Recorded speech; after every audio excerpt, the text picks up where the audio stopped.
Thanks for joining us as we examine the claim NASA proves the moon split in two just like the Quran says, otherwise known as... It's not a moon, it's a miracle. I don't think that was in Star Wars that way, but we'll go with that. But before we get into that, I wanted to get into something else, and that is a cover reveal. This Sunday, we're going to be releasing my next short story named Cohesion Lost. And tonight, I'm really revealing the cover art for the very first time. The story is about Alex, and his life is unraveling as strange memories surface, blurring the lines between reality and dreams. When a mysterious illness brings him to the brink, Alex discovers a truth that shatters his understanding of who he is. Guided by a group of unlikely allies, he steps into a world where his identity is both a key and a curse. As the past and future collide, Alex must face the ultimate question. What if everything you believed about yourself was a lie?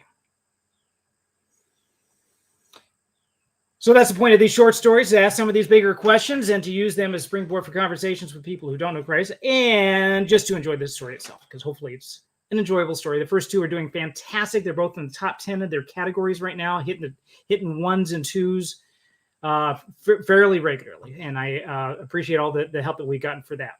So does NASA have proof that the moon has split in two? And there are some in the Muslim community who have pointed out that this was evidence of a miracle in the Quran, or at least proof of the scientific claim made by the Quran. I'm not an expert on this at all, and since we talk about science fiction, I thought maybe this would be right up that alley. Is this claim true?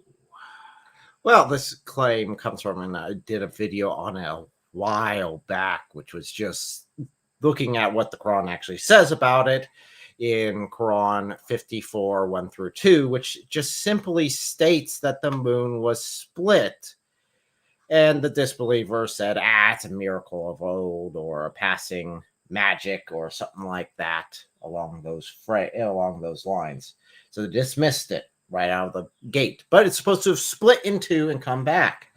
Now, it does say the hour has drawn near, which normally means the end of time. But according to Islam, that's not when it happened. So let me understand this. Did the Quran say that the moon split in half? Yes. Okay. Very clearly so. And this is like past tense that it split. Is this like billions of years ago, or is this, in the future sometime, or is this in recent history? You don't have to take my word for it. We can go ahead and pull up the reference and get rid of that little thing. So this right here is the passage. Okay. That talks about it. Okay. Let's see if we can get it there. It says the hour has come near, and the spoon. The spoon? The spoon! It's all about the spoons. It split in two and became a spork. The spoon has split in two, and if they see a miracle, then, if they see a miracle, they turn away and say passing. What is it? Passing magic. What is that? Passing magic. I don't know why this translation chooses that. Another translation chooses magic of old. It's just like it's passe. It's nothing. It's just nothing to notice. Okay. The big circle in the sky that dictates, some of our climate just happened to split in two one night and pop back together. It's no big deal. I would say that is pretty important if something like that happened. Okay, so I'm going to take a look at the chat right here. Now, he does say, all right, so this is Andrew Martin mentioned this about passing magic, and he mentioned solar eclipse. Is there a possibility that this could be talking about a solar eclipse? Solar eclipse? No. So, first of all, that wouldn't make much sense if it would have to be during the day. And we know of one time that a solar eclipse did happen over Saudi Arabia during Muhammad's life that is recorded in the Hadith. Muhammad panics. He runs out half naked with his clothes dragging behind him in order to go pray at the mosque because he's absolutely terrified of the sun being turned off permanently. Was this in a hadith? This is in Hadith, and it's the death. It's right after the death of his son. Oh, okay. At a young age. Okay. And then this occurs, and he runs out there and spends the entire time praying. So we know of a time that the solar eclipse actually did happen, according to the Hadith.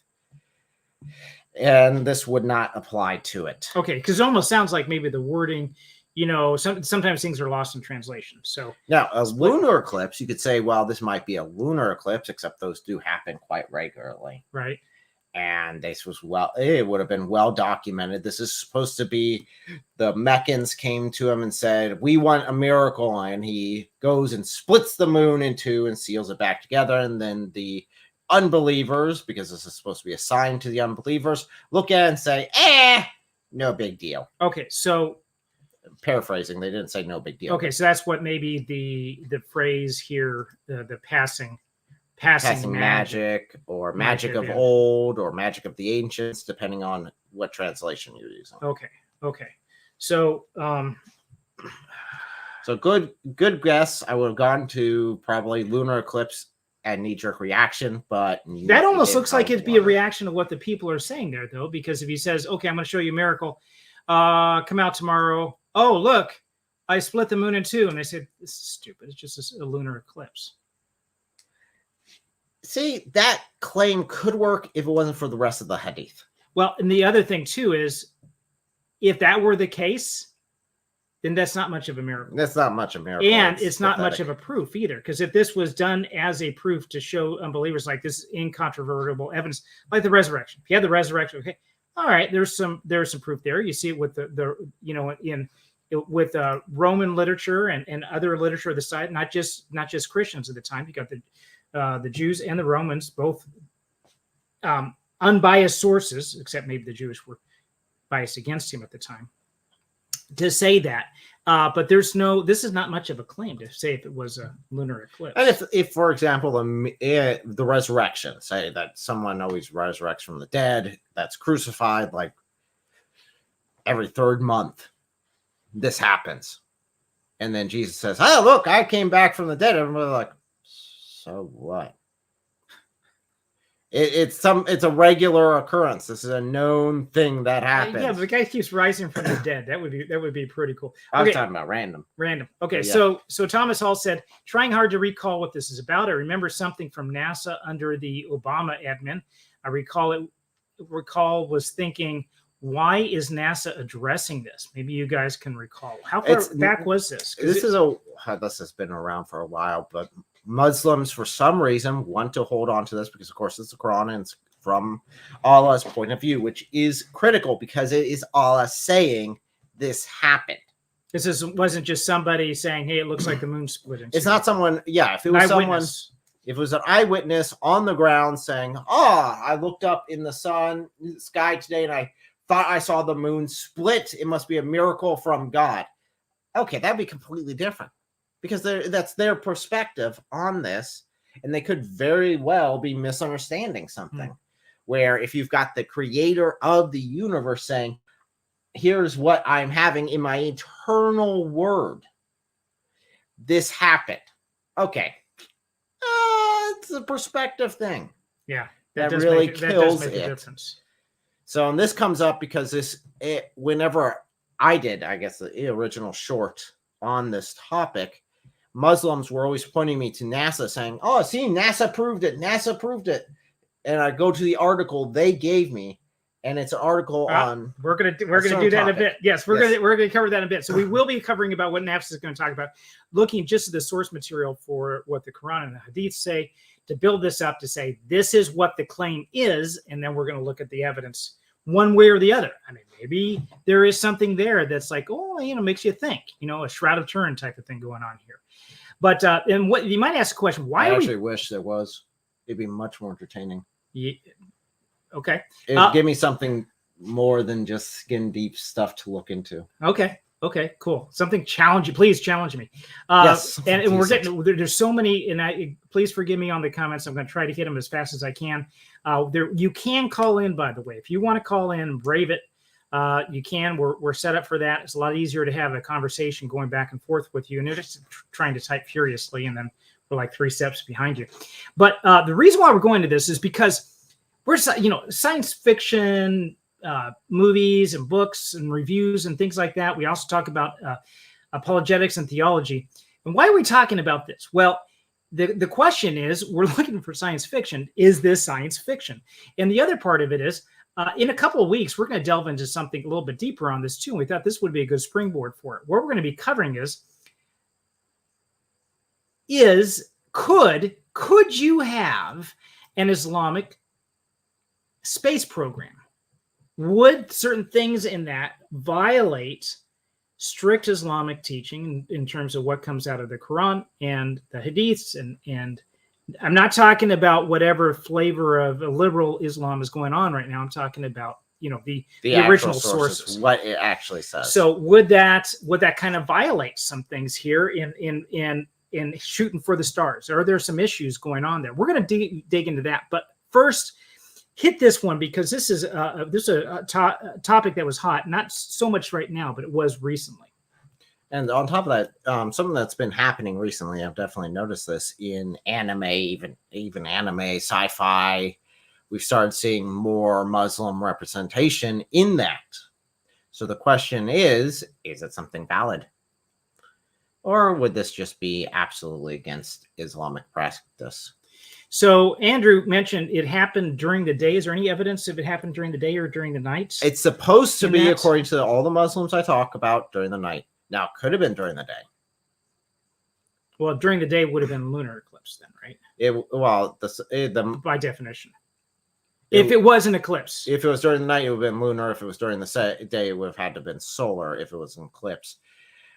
Some of them kind of imply that they are, because you can see a mountain and it's on one, half of the moon is on one side of the mountain, half the moon's on the other side. So yeah, it would make more sense of it being during the day. But according to all the Muslims that always defend this, I get them telling me that everyone else was asleep at the time. So that would imply that it would have been nighttime. I'm going to put this up here too. He said Islam has the proud boast that it has no miracles, and I believe Islam. Yes, so this sort of concept of Muhammad doing the splitting of the moon. Did he do any miracles? Well, that's just it, because other sections of the Quran specifically say that he doesn't do any miracles, because basically other prophets have come. Other prophets have come in the past, and you guys didn't believe them, even though they had miracles. So I'm not going to give you any more miracles other than the Quran itself. You see, the Quran is the only miracle. I hate to say it, but that's a little bit convenient. Well, yeah, because I'm the only witness here, so therefore I'm the one that's going to tell you that this book is from God, and no one else can verify it. Wow. I will say that someone can make one like it, but then I'll make myself the judge of it. And to say the least, that wouldn't be an impartial judge now, would it? Okay, Andrew, you have some other things in here that we're not going to get to just yet, but I think you hit the nail on the head on some of these. So I gotta tell you, these guys are too sharp. Yes. I'm going to put this up. I'm going to wait until the end to show the secret, this huge reveal. That is. I'm going to, man. I'm going to reveal the moon, and then we're all going to see it, and we're going to glorify God, because it's a miracle. It's a miracle. Okay, this took like 15 hours, man. I had to shoot a laser up in the moon to be able to do this. Okay, just bask in the moon's glory.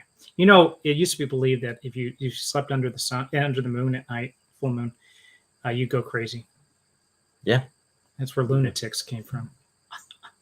So, what other sort you have? You have not only the Quran that says this, but there is a number of hadiths that mention this. Yeah, do you want to reference any of those at all? Yeah, let's go through some of them. Okay, I'm sorry, I left his Andrew's up there. You probably need to take his channel. 1 second. I leave it a mess. Not used to this. He's always has to clean up my mess. So, okay. So we have the Quran reference here. We'll go ahead and go to the hadith. So let's share this one instead. There we go. Okay, so right there. On the bottom? It's on your side, yeah. Okay. So this is Sahih al-Bukhari 3637. It says, that the Meccan people requested Allah's messenger blah, blah, blah, blah, to show them a miracle, and so he showed them the splitting of the moon. So he showed them.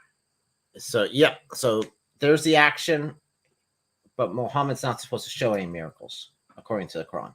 But yet, except for the Quran itself. But yet, here you go. Okay. Right? Is this the only thing that we have as a miracle in the Hadiths? As far as we know, because there's so many. So. There's so many, and it counts on how unreliable you want to get to as far as their own sources, what they claim is reliable. This is Sahih al-Bukhari. This is absolutely reliable. Rock solid.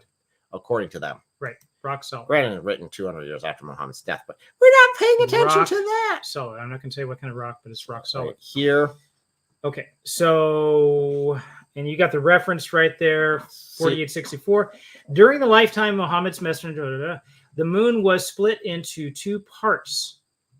So it's not just like it's specifically two parts. One part remained over the mountain, and the other part went beyond the mountain. On that, Allah's messenger said, "Witness this miracle." So obviously, he's talking to other people around him. Yes. This would go in line with the Meccans being there, the disbelievers being there. The whole concept of this miracle is that it is a witness to the unbelievers. Okay, so they saw this. They are witnessing what was happening. They are witnessing this occur. And it happened in the lifetime of Muhammad, which is, for me, the most critical part. Okay, so that was what you were. That's what I was asking earlier. Was when was this happen? Because you make the claim to say, well, the moon split apart.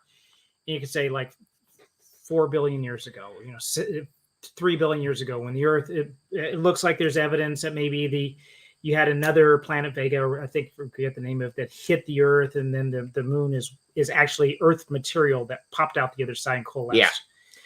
But that's not really a splitting in two. No. That's this is specifically splitting two. And if we during go Muhammad's life.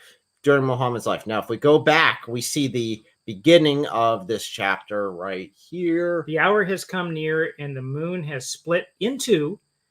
And if they see this miracle, they turn away and say, "Passing magic." Now, this phrase here, "the hour has come," that's supposed to refer to the end times. And it's very clear in the Hadith, in the Quran, that Muhammad thought he was basically, this is the last generation. Everyone's going to die after this. Well, a lot of the disciples thought that too. So, yeah. But again, this is coming, whose perspective is saying that the hour has, so the end of the world has come right here. Uh-huh. And this is a sign of the end of the world. It's Allah's perspective. Well, okay. I'm going to play a little bit of devil's advocate here, or Allah's advocate, I guess you'd say. Is there a difference? To say that if that's the end is coming, if you say from Allah's perspective, if he sees things from the perspective of eternity, 1,000 years is like a day, and a day is 1,000 years. So if he says, "Hey, the end is coming, guys, it's coming quick," from his perspective, that is quick. From his perspective, maybe, but considering that this is supposed to be a sign that says, okay, here it's coming, this is one of the signs to look for, and it happened during Muhammad's lifetime. It did. And that is critical for later on. Okay, so we got one here from Thomas Hall saying, "You could say that Mo was just showing and not doing the splitting." I could see where someone might say that, say, hey, he's not actually doing the miracle, he's just sort of showing up to the miracle. But you could say that for any of the prophets in the Bible too, because like Moses wasn't the one who split the Red Sea by his own power. Yeah. The miracles in the Bible wouldn't be that the prophets were the ones who did them. It was God's power that did them. If you want to say the same would apply here. And you can even say the same about Jesus, except he's the second person of the Godhead, so it is still God's power applying. Yes. So, okay, so we got some other good comments here. He says, this is from Andrew, he said, "I actually have a picture of the moon being partially hidden by the mountains." Interesting. And then miracles in the Hadith are basically misinterpretations and lack of understanding of what Mo was doing. Well, that's the problem, because then they're taking this as the background for that verse. So you don't, the Quran itself is not complete. You don't get the complete story, like, well, why the moon split in two. I mean, if you were just relying on that by itself, you really don't get why, you don't get who these people were that discounted it, why this is happening. Okay. You don't get those aspects, or you also don't get when exactly this is happening. Because there's a lot that are out of order. And the Quran is not chronological. Well, there are parts of the Bible that are not chronological either. You do have the narratives that are. So you have what happened, like in the narratives in the Old Testament, the historical books. Those are things that happen sequentially, and then you can see what's happening there. When you talk about the prophets of the Old Testament, both the major and minor prophets, their visions or their prophecies are not necessarily in chronological order. They're more thematically based. In Revelation, you probably say the same thing. But in the New Testament, you have the Gospels and Acts. Those are all narratives. You have things done sequentially. Then you have the epistles that are couched within those other narratives, like Acts and so forth. So you know what's happening with Paul when he's writing those letters and so forth. And then you have the oddball of Revelation there at the end. So, but you don't have that. I think a lot of people are when I was first looking at the Quran, I had the misconception that it's good, just like the Bible, right? Yeah, well, but you have one author, just like the Bible. You have one author, and it's all over the place in terms of there's really no context to work with. That's what the Hadiths do. They put or endeavor to put that into context. Yes. Correct. And you get a lot of them just meander back and forth. I did a live stream a few weeks back where we went through Surah, I think it was 7. And we just started with 1 and started reading down 1. It just started reading down 7. And we got like, I think 20 in. And it's just meandering. It's just going back and forth. Oh, this over here, and change subject. Oh, over here. And just dropping things left and right. There's no cohesive concept going through the entire thing. Yeah, I'm just looking at the chat here to see what other comments we have coming up. And I'm going to go ahead and put this up. The sun eclipse in Allah's messenger offered the eclipse prayer and said, I have been shown the hellfire. Yep. Now. Absolutely terrified of the solar eclipse itself. And I believe and never saw a worse horrible sight I have seen today. Sahih al-Bukhari 431. So he's quoting his sources. Yeah. I mean, again, that's like I was saying earlier. He was terrified of it. Yeah. It wouldn't have been something he would have been standing out there like, oh, look, I did this. I mean, if we go back to the source, where this one here was actually one of the more in-depth ones that I had. Let me take this off here. It's all yours. One of the more in-depth sources that we had here that gives a lot of explanation. So it's talking about one being over the mountain and one being behind the mountain in this case.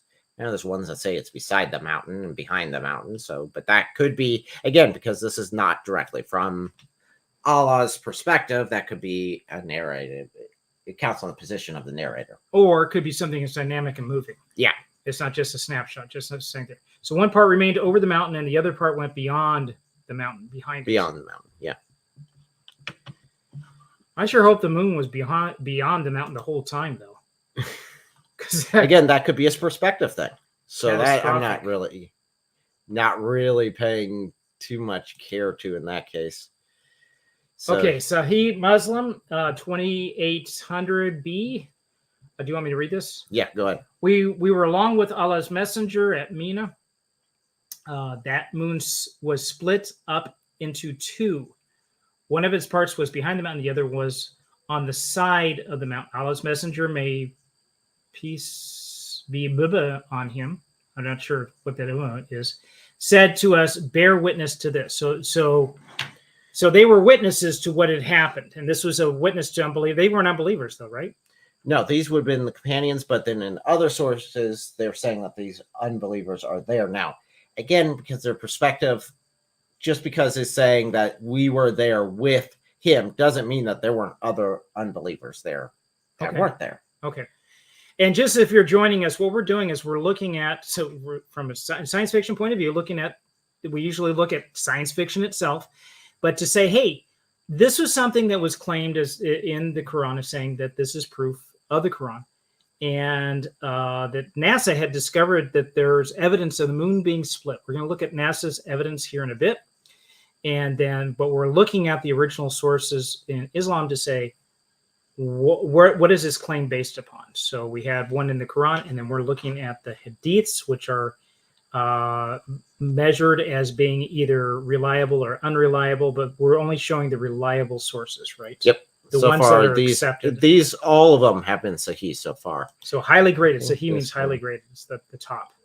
No, there's actually higher Is there than that, but it's more internally within. So this is again Sahih, but this isn't Sahih al-Bukhari or Sahih Muslim. Which one is this one? This is at Termity. Yeah, Gemini at Termity. I'm probably butchering the crap out of that. 3289. Would you like me to read it? Yep. From his father, who said the moon was split during the time of the messenger of Allah until it became as two sections, one above the mountain, one above this mountain, and one above that mountain. So they said, Muhammad has cast a spell upon us. Okay, I can't read that part. Could you scroll, please? Thank you. Upon us, some of them said, he could cast a spell upon us. He cannot cast a spell upon all the people. What does that mean? That he can fool some of the people, but not everybody? Or maybe casting we could the look spell? at the tafsir on it, but yeah, it's not. So wait a minute. It's the people. Are the people affected, or is the moon affected? Because if the moon is affected, then it splits in two. If it's just that people are seeing things, it's like a spell has been cast upon them. Well, the Quran doesn't say a spell was cast upon them. It specifically says that the moon was split. So I'd have to go with the edging on what Allah said himself, right? That makes not sense. an interpretation of someone. And that's what, on. Some of the witnesses are saying, "Hey, Muhammad has cast a spell on us." So yeah. Let's just see quickly what. I'm going to check the chat here again too. We have so technically a higher lower authority than Muhammad is. Oh, I'm sorry, Jibril. There's hadith where Jibril speaks through Muhammad. Yeah, there's some that get really weird. There's also sections of the Quran that are supposed to be from a jinn's perspective, which is why did Allah put in the jinn's perspective into his most holy book. Jinn? Jinn. Oh, it wasn't an angel. It was an angel, it's jinn. Wow. Different entity. Different, completely odd concept, unless it came directly out of paganism, because that's not something you find in Christianity. I'm having the songs of Aladdin going through the back of my mind right now. I don't think that's what we're talking about here, though. But Thomas Hall said, how long between the Quran and the Hadith? It counts on which hadith you're looking at. The Quran wasn't written until after Muhammad's death, years afterwards. So that would have been, Muhammad died in 632. So, and then it was written the first time, it was compiled and finally everything written down right there. They did have like notes and stuff on trash and garbage, and then they compiled all of it together. First under the first rightly guided caliph, and then again under Uthman, the third rightly guided caliph. I think it was 18 years after the death of Muhammad. But then 200 years later, approximately, you get the first of our references, Sahih al-Bukhari. Would be 200 years after. And Sahih al-Bukhari is one of the top. Oh, no, it is the top. Is the top. It is the top of the sixth most reliable. So generally speaking, the most reliable sources were about 200 years after the fact. Over 200 years removed from from Muhammad's death. And so let's look at in a picture and compare that to the New Testament. You have the New Testament writings being 20, 30 years after, maybe 40 or 50 years at the most after his death. Yep. So there's a within the same generation that had witnessed these, that those people, that generation had written the New Testament. Yeah, we find out in the Hadith the reason why they even put the Quran together, because they were relying previously on oral tradition for the Quran to be transmitted. The reason why is because they say it in the Hadith that the oral tradition is unreliable, that they have too many people dying, and that they fear that the Quran will be completely lost, not just the parts that they already lost from it. So if you're saying that your oral tradition is unreliable enough to trust with the most holy of books, and Hadith are considered extremely critical to many Muslims' faith, why didn't they write it down with the Quran at the time? No explanation. That's a good question. So we got a lot of good material here. Man, I wish we could just have like an open discussion with everybody here that's in the chat. Andrew Martin said, 1964, good year. Gabriel said, and we angels descended not except by the order of your Lord. To him belongs that before us and that behind us, and what is in between. And never is your Lord forgetful. Now, just for clarification, it's just and we.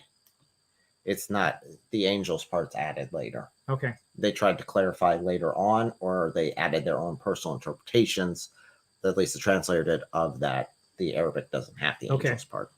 And that was the part, I guess, you were talking about before, Jibril speaking in the Quran. And then Jack Ray, Jannah and Jinn sound a lot alike. I don't know, using Muslim silly arguments. So, all right. So, is there any correlation between those Not two really. words? So, I mean, I'd have to go back to. So the little bit I know about Arabic is similar to Hebrew, being both Semitic languages. Hebrew is based on a 3-consonant root. Most words are based on a 3-consonant root, and they're built up from that. And I think there might Arabic might be similar. So I don't know if there's some of that going on with these two, but that's a long. It is similar in some ways, but looking at what they are, I don't think they would.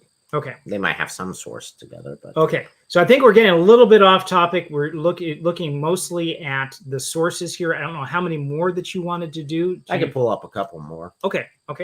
There are so many.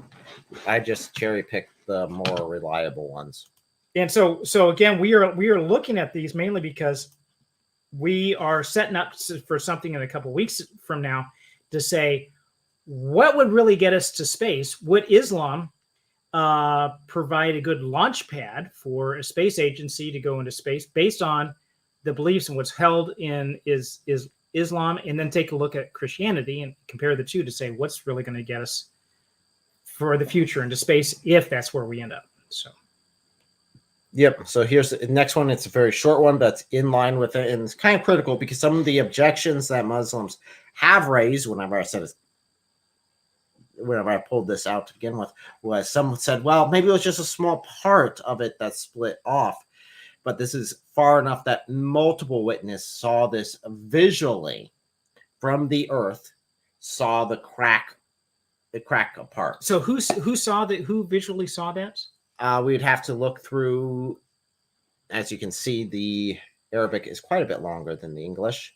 Okay. Not because they need more words, but because this is the chain of narrators. Okay. For a section of it, at least. The moon. Not sure where it broke off.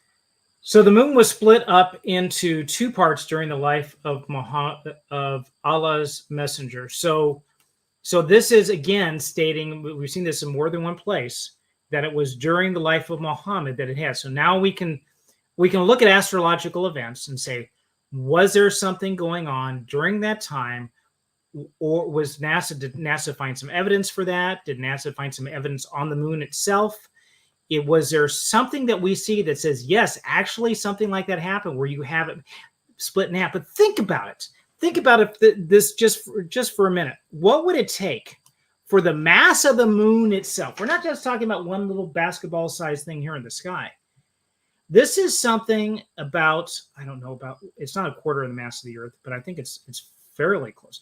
It's a big thing. We have tidal forces on the Earth because this thing is pulling the Earth and it's stretching it out like an egg. So we're more oblong. This is a big chunk of mass. If something were to split it in two, it would probably eventually come back together because of gravitational forces. But we're talking about, we would have a ring around our planet, just like you do with Saturn, because the debris would eventually scatter and you get this orbit. And maybe eventually it will coalesce. But we're talking about a huge amount of time, not just a couple of days in Muhammad's time. No, this is to split and come back together. And by all... Now, it's not the Quran doesn't say they get put back together. Just pointing that out. It just said it's split.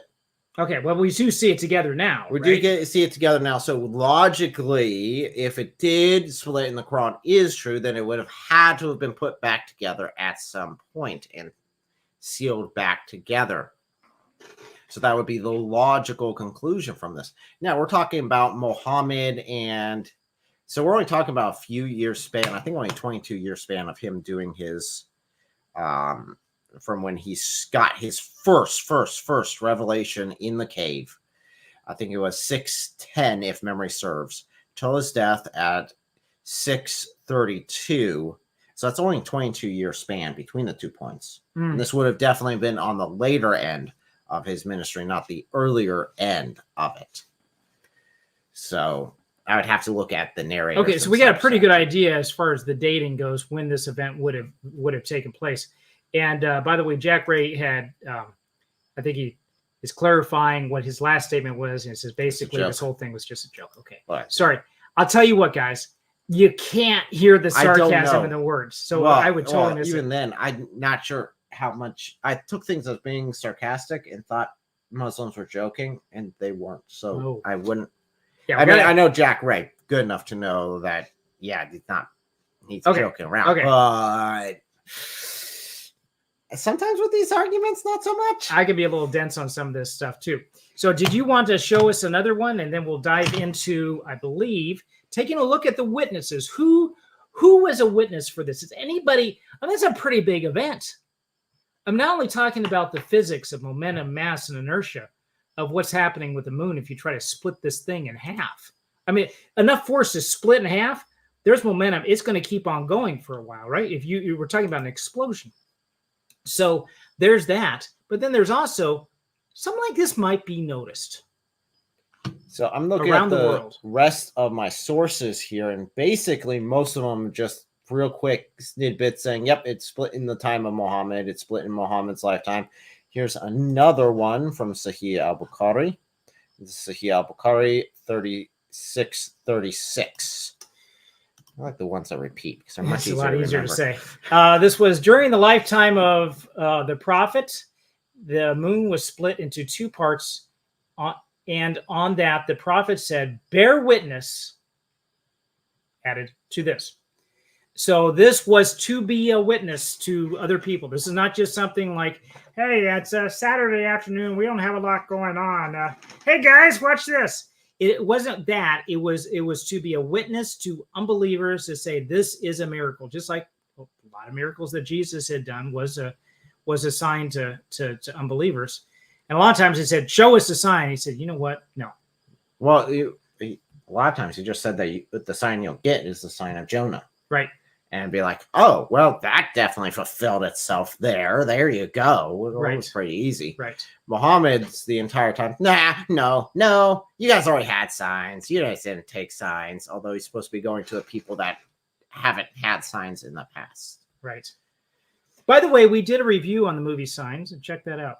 And then we got another comment from you. So is that the last hadith you want I think we'll pull that one as the last hadith. If you guys want to go to sunnah.com and just search moon split, there are many, many more that all state that it is in the lifetime of Muhammad and that it split during that time period. So we're looking at approximately 22 years, if memory serves. And you guys can fact check me on that. make sure that it is actually 610 that he got his first revelation. But again, this wouldn't be after until he's got all these followers following him around. Anyway. Yeah, you can all be so accurate with looking back that far in time, too, to get exact years and so forth. Jack Ray said, it seems that Islamic text conflicts too much with the idea of a set of laws governing nature that can be perceived. Allah seems to trick people and just poof, things are as a normative pattern. Would you, I'm thinking of some other things. That's one of the reasons why we're looking at this too, is to say, if this is a basis of Islam, can you then use this as a basis for scientific endeavors going forward? One of which would be space exploration, rocket science, and so forth. So how can we use this as a reliable basis for it? Or is it science fiction? It's science fiction. Yeah, I think that's, so far, that's what it sure looks like. The fact that in Islam you're not to question, because questioning will cause disbelief. You don't look into it because it causes disbelief, is a bit of an issue. You know, I think as Christians we need to be very careful not to go down that path too, to see if there's some things that are challenging us in our faith and saying, well, I thought, you know, God said certain things, and then others. It appears that others are the case. Whether it's, I was going to take a look at a couple more of the comments here too. Whether like when the earth stood still. And that would be an argument that maybe someone would say about this, to say that as a counterpoint, to say, well, you Christians and you Jews believe that the earth stood still in Joshua.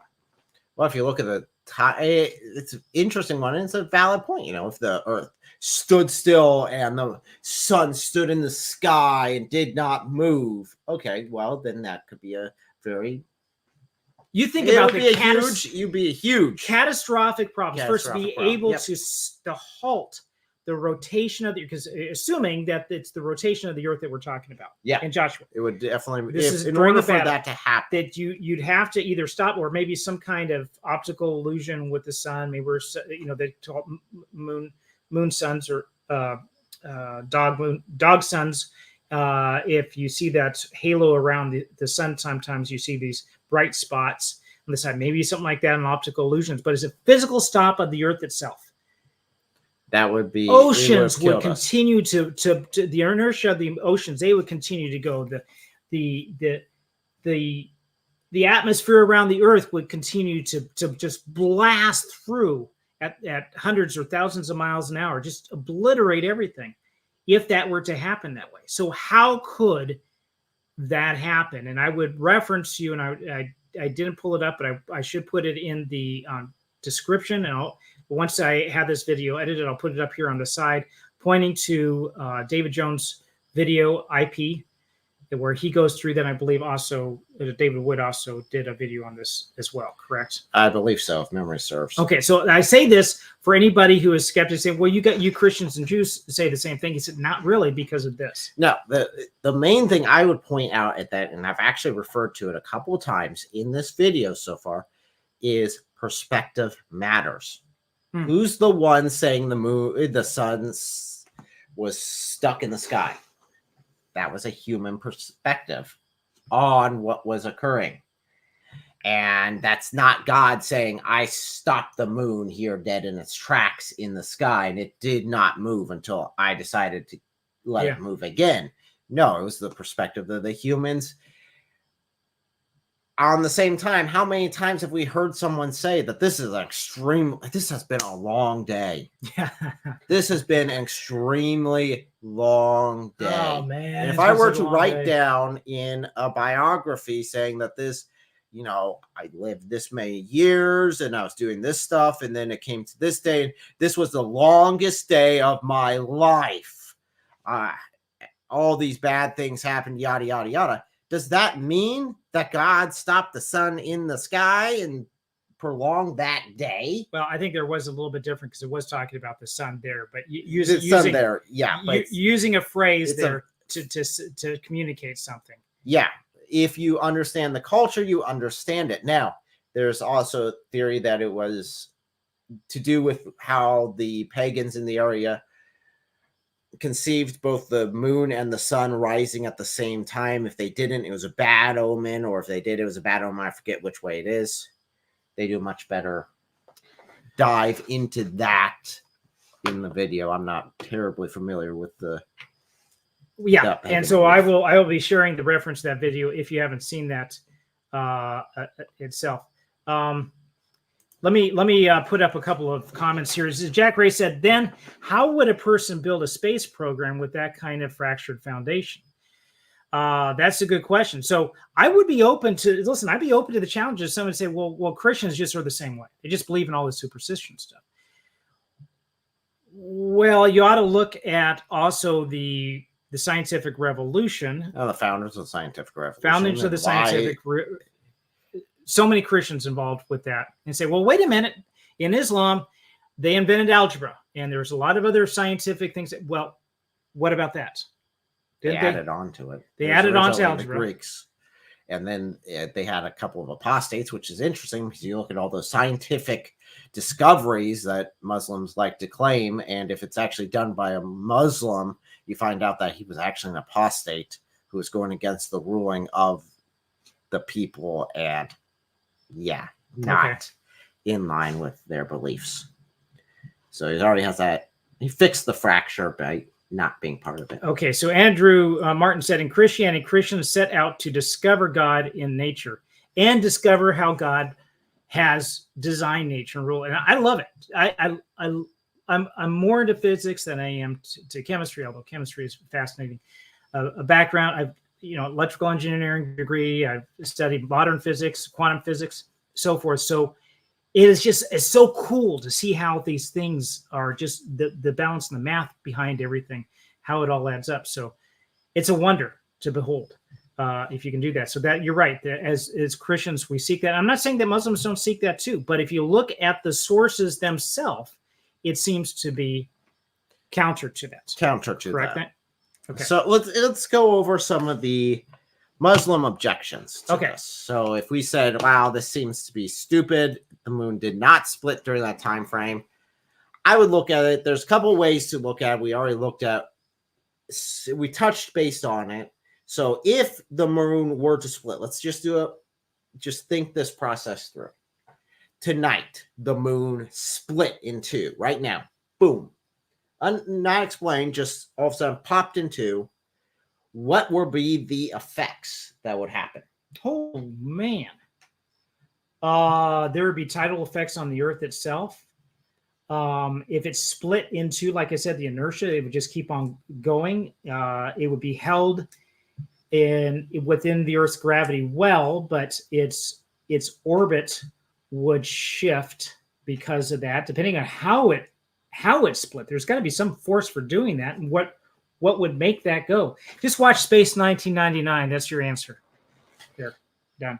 So you got this huge thing, and again, we as just as a human race in general, not just society, but as human race in general, have built a lot of our major cities, even back then in the 1630 whatever, or 1620 whatever, when this was supposed to have occurred, have a lot of our major cities on the ocean, right? Okay, right.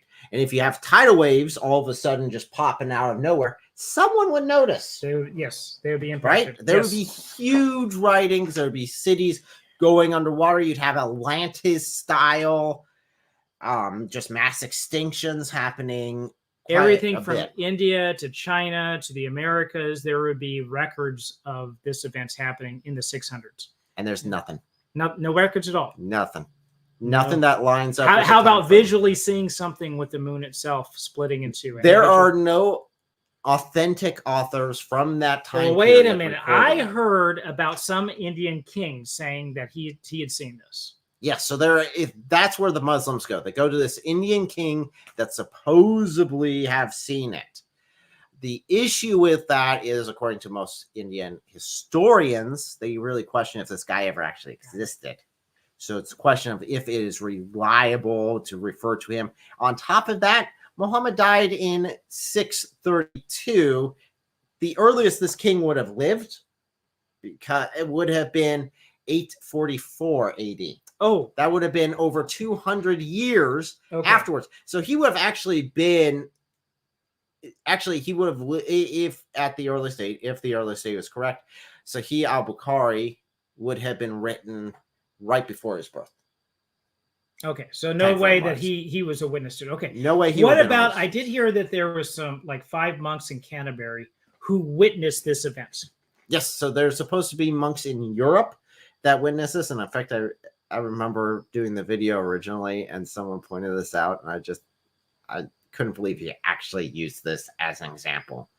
So these monks in Canterbury are supposed to have seen something with the moon. He claimed it was splitting. It was actually, they say, the formation of a crater on the moon. But this was in 1178 AD. Oh, ouch. So this is like over 400 years, 500 years after the death of Muhammad. Yeah. This is a little removed. This couldn't be the same event. It takes a while for, light has a speed, and it takes a while for light of the moon to actually hit the earth. So maybe, 500, 800 years, they saw what was happening. They're all the way up in England. Not even close. Muhammad's down in Arabia, so there's a difference there, right? There is a slight delay, but not even near that distance of a delay. Okay. So before we go on, I just want to reiterate what we're talking about. We're asking the question, does NASA have proof that the moon split in two as the Quran says? So we're looking at that, and this is answering a bigger question about what is going on with can we have an Islamic space agency, the Ummah Space Agency, you'll say, to go into space? Would it, just based on the scriptures of Islam itself, can we say that it is permissible for this to happen and not contradict what is written in their scriptures? Well, before we go that real quick, there's one last thing I want to touch on, and I haven't actually made a video on this part yet. What's that? There would have been geological evidence of this on the Earth, the Earth itself.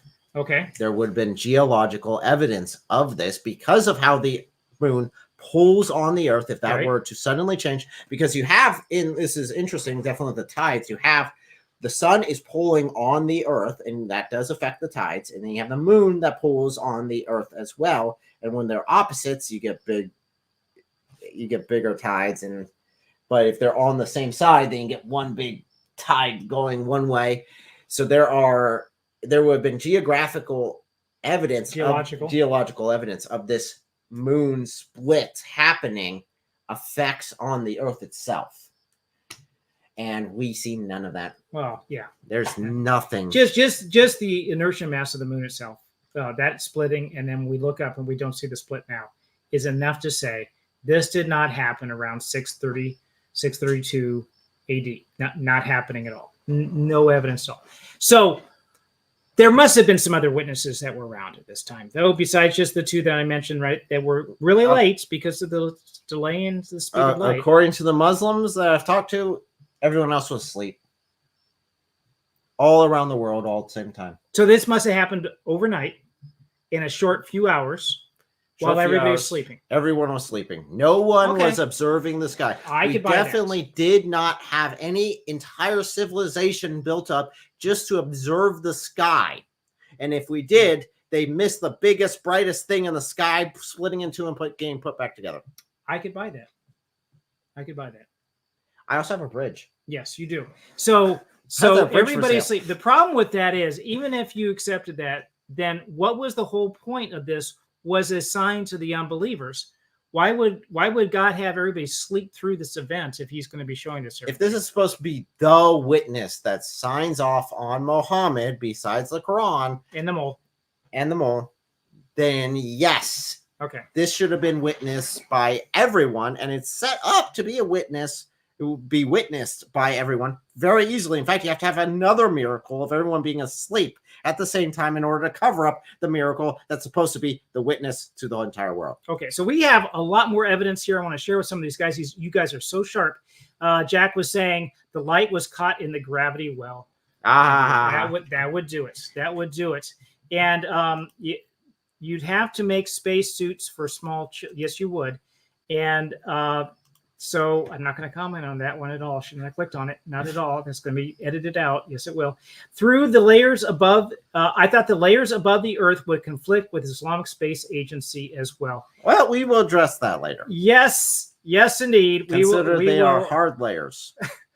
We will address that.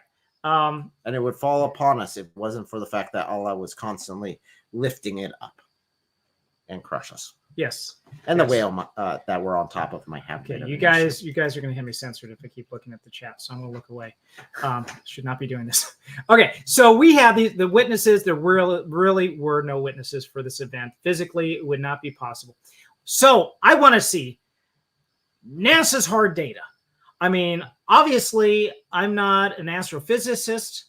I'm an ignorant monkey. I don't know how these things are supposed to work. So let's look at the experts from NASA and see what they have to say. You say there was some evidence for this, right? This is where the Muslims pointed me to. This is it. An article. All you unbelievers, you will believe after this moment. On lobate scarps. Lobate scarps are formed by the shrinking of the moon, according to NASA, not the splitting of the moon. Let me go ahead and show you one of the images right here. So these are lobate scarps. So if you're looking at it and have no reference, okay, it could kind of look like it's splitting, maybe right there. There's like a little crack right there. Maybe that might work. Oh, look at that right there. Problem is, this is all over the moon. It is not a perfectly round section that would have been split off and put back together. On top of that, the moon isn't the only place we find these lobate scarps. We find them on Mars. We find them on the moons around Jupiter. On my couch. Your couch has issues. So it's not all. So if you want to say that this is evident, the lobate scarps is evidence that the moon was split, then you'd have to say that all these other locations were split as well. And even then, this is not like a complete circle around. If memory serves, the longest one is only, I think, 2 miles long. Okay, so I'll play devil's advocate again right now. It says split in two. It does not necessarily say it was split in 2 equal halves. True, it doesn't say it's split in 2 equal halves, but it would have had to have been a big enough half or a big enough split that you could visually see both sides from the Earth, because they were not using, in Saudi Arabia, they were not using telescopes to go see these things. Correct. They were using their eyeballs to see this. That was Galileo under house arrest. He had the telescope. They didn't. I got you. Yes, because he wrote satire on the Pope, not because of thoughts on the universe. Yeah, he was looking at Jovian moons anyway. So we have this. This is not evidence of a split in half. This is either tectonic, because there was at one time, it appears that the moon did have a molten center, and not so much now. That there would have been this shifting and cooling and coalescing, and these forces, these geologic forces within the moon itself, but not a split in two where you have two halves far enough away that from the perspective of the Earth that you would see one over one mountain and one over another mountain. How far would it? Somebody needs to do some calculations here to see how far this. If you're standing in one position and you have two mountains in front of you, how far? It depends on the distance between the two mountains, I guess. Which exact mountains are you referring to? And where were you standing in relative position to those mountains in order to have them move? Because if you're looking at an object that's so much further away, the moon being further away, it would have to move much further than those mountains being apart.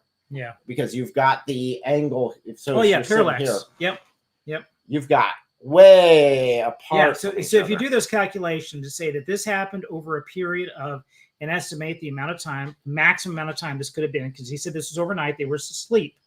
Yep, unless they were put to sleep for days, it would be maybe an 8-hour period, maybe 10 at the most. The people are asleep. They didn't see this. So 10 hours, the moon split in half, moved over two mountains, then came back. What kind of speed would that have to be? Fast. And then the force, now God does it himself. I'm not putting this outside of God's realm. God could do this. So totally God could do this. God could Absolutely. split in half and do that. But then there was no witnesses involved. And that's where it falls apart. Yeah. Because if you look at every single miracle that is in the Bible, there's always a point to it. There's always a purpose. And they always succeed in that purpose.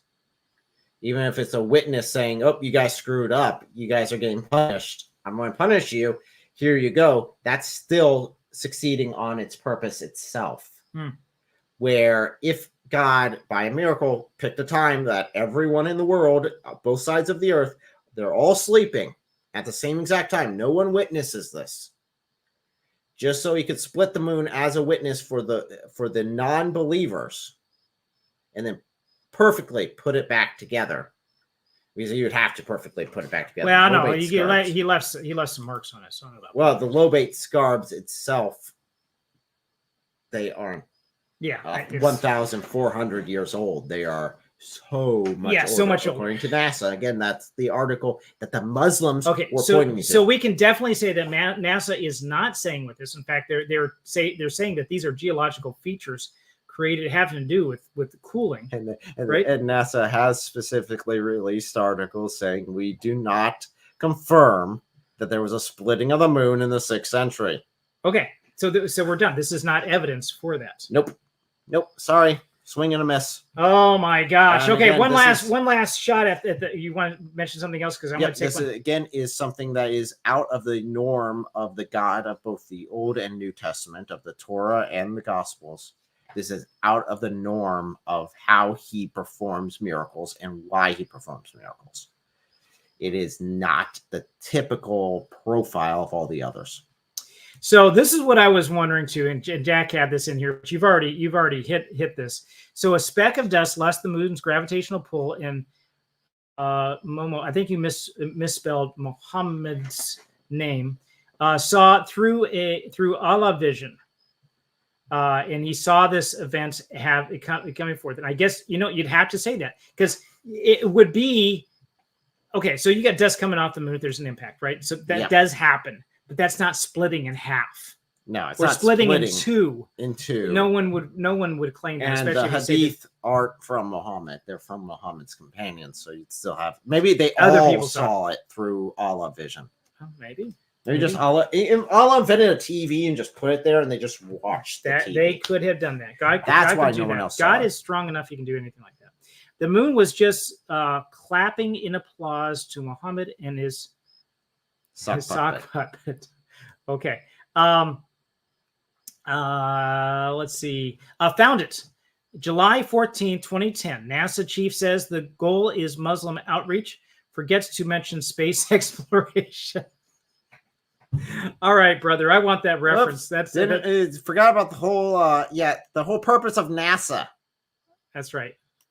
Yes. Andrew Martin said the followers of Moat deceive and deceive and deceive. Well, I guess that's following suit, right? He is the best of all deceivers. That's called pandering to followers of Moat. Did you want to add anything else to this? I don't know. I think I do want to show you guys something else. So hang on just a minute. What's that? I think we beat the snot out of this horse. Although, again, this is one of the most popular videos on my channel. It is it has well over 1,600 views on it about them pointing to this NASA article and being like, guys, this is it. So this is basically all those, just much deeper than the 1-minute video version I could give on there. Wow. Okay. And we've been saying this in a joking way, and I want to say if you are Muslims, I do not want to. Now I know I maybe take a different approach to my brother here, but just my hand out to you, say, guys, look at it with those open eyes. I believe that God can do whatever he wants, not against his own nature, though. He will not go against his own nature, but there are laws of nature that he has created in this universe, and miracles go against that. But if the point of this was as a demonstration of believers, it appears that there was non-believers. Sorry, it appears that there was not any of that really going on. If that was the focus and the intent of what he had done, I guess I just don't see that happening. And Maybe again, I'm missing something. It would have been different if this was from someone else's perspective. But this is Allah saying, this is what I did. This is him signing off on this. So if these two verses in the Quran are absolutely wrong by every measurable standard, and you look at it and say, you know what? No matter what evidence you give me, I'm not going to believe anything but what's in there. That's just blind faith. There's nothing more than that. You know what? We're called to have faith sometimes that's like that, to follow him no matter, just like. Yes, but again, this would be something ahead. that would be against. That's the thing. Against his God's nature, own his nature. Word. If it's against his own word, then that's like, okay, there's a problem there. So here we have the moon, and this would be my response to it splitting in two. Coming up next week, in 2 days, I'm going to be getting together with Jono. We're going to look at the death of the acolyte and what caused the death. What really caused the demise of this science fiction TV show. There's a lot of things that are going back and forth. There's a lot of arguments that are it's one thing or another. It's both. What's going on here? And the reason why we're looking at it is because we don't want to produce stuff like this that's going to die on the vine. We want to be able to produce good stories and have a good message, and maybe not let that message kill the story. Let the story speak its own, and then go from there. And then next week, we're going to look at another one, a Christian movie that hopefully is good. Cabrini, I've not watched it. This is from Angel Studios. What is your legacy? Taking a deeper look at that. We looked at another Christian movie that came out not too long ago. In fact, earlier this month, it just came out. And that was Firing Squad. Ladies and gentlemen, I would avoid that movie. I wouldn't say at all costs, but do avoid the movie, please. That's a prime example of how not to do it. If you have any questions, watch the video review that I did on it. And then coming up, like I warned you guys, we're going to be looking at the UMA Space Agency. Could something like this be real? Something like this. Could we look forward to this in the future and still be consistent with the Islamic scripture? So until then, I thank you guys for all your interaction, your chat. It's been fantastic. And as always, it's good to have you. See you on Thursday.